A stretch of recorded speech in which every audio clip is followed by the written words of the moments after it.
Wala yung mata. Ganda na ano. Ay, tanggal.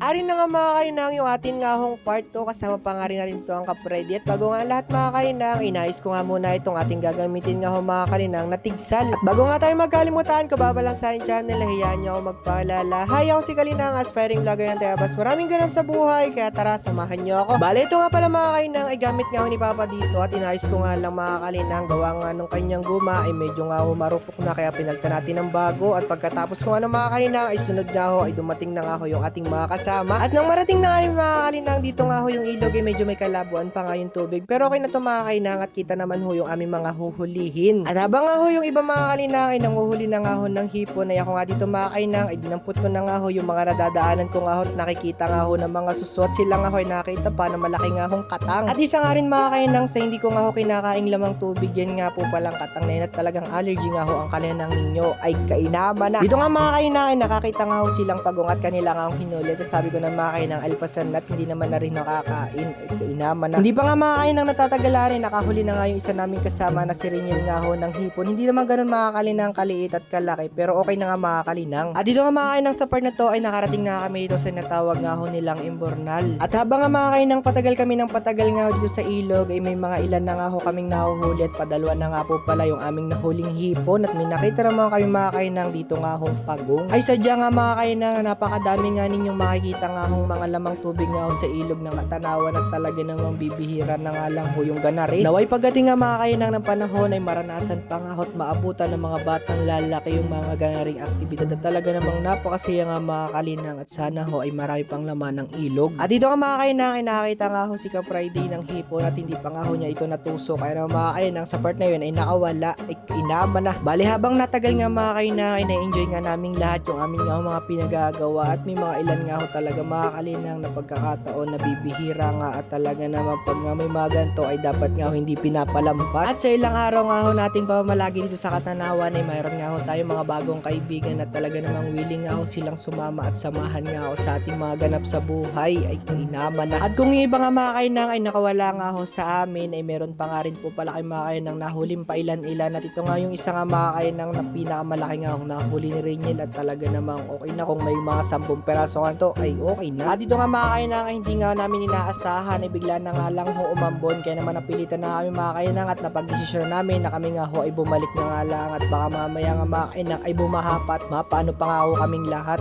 ay kainaman na. At isa din mga kainang sa dahilan kung ba't nga ho kayo bumalik na ay medyo may kalabuan na nga rin pala yung mga ilaw namin ginagamit ay kainaman na. Ay siya ito nga pala yung mga nahuli namin mga kalinang at marami nga din palang suso ang aming nadampot. Ito nga yung pinakamalaking hipon.